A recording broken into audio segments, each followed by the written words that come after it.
ഇസ്രയേലിൽ മിസൈൽ ആക്രമണത്തിൽ കൊല്ലപ്പെട്ട കൊല്ലം സ്വദേശിയുടെ മൃതദേഹം നാട്ടിലെത്തിക്കാനുള്ള നടപടി സ്വീകരിക്കുകയാണെന്ന് കേന്ദ്ര വിദേശകാര്യമന്ത്രി സഹമന്ത്രി വി മുരളീധരൻ പറഞ്ഞു. പരിക്കേറ്റ രണ്ടുപേരും ചികിത്സയിൽ തുടരുകയാണ്. ഇവരുടെ ആരോഗ്യനിലയിൽ ആശങ്ക വേണ്ടെന്നും വി മുരളീധരൻ പറഞ്ഞു. അലക്സ് ത്രാ മുഹമ്മദ് ഇരുന്നു. അലക്സ്, 4 ദിവസത്തെ പ്രൊസീജിയർ അവിടെ ഉണ്ട് എന്നുള്ളതായിരുന്നു നിബിൻ്റെ വീട്ടുകാർ പറഞ്ഞ് നേരത്തെ കേട്ടിരുന്നത്. അതിനു മുമ്പ് അലക്സിലേക്ക് വരും മുമ്പ് കേന്ദ്രമന്ത്രിയുടെ വാക്കുകളൊന്ന് കേൾക്കാം. ഒരാൾക്ക് ജീവൻ നഷ്ടപ്പെട്ടതായും 2 പേർക്ക് പരിക്ക് പറ്റ് ആശുപത്രിയിലാണ്.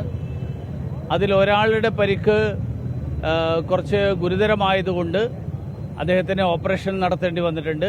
പക്ഷേ അദ്ദേഹത്തിൻ്റെ ഓപ്പറേഷന് ശേഷം അദ്ദേഹം അപകടനില തരണം ചെയ്തിട്ടുണ്ട്. ജീവൻ നഷ്ടപ്പെട്ട നമ്മുടെ ഇന്ത്യക്കാരനായിട്ടുള്ള സുഹൃത്തിൻ്റെ മൃതദേഹം നാട്ടിലേക്ക് എത്തിക്കാൻ വേണ്ടിയിട്ടുള്ള നടപടിക്രമങ്ങളും വേഗത്തിലാക്കാനുള്ള നിർദ്ദേശം നൽകിയിട്ടുണ്ട്. 4 ദിവസത്തെ പ്രൊസീജിയർ എന്നാണ് നേരത്തെ നിബിൻ്റെ അച്ഛൻ പറഞ്ഞു കേട്ടത്. അത് വളരെ പെട്ടെന്നാക്കി മൃതദേഹം നാട്ടിലേക്ക് എത്തിക്കാനുള്ള നീക്കങ്ങൾ നടക്കുന്നു എന്ന് പറയുന്നുണ്ട് കേന്ദ്ര സഹമന്ത്രി വി മുരളീധരൻ.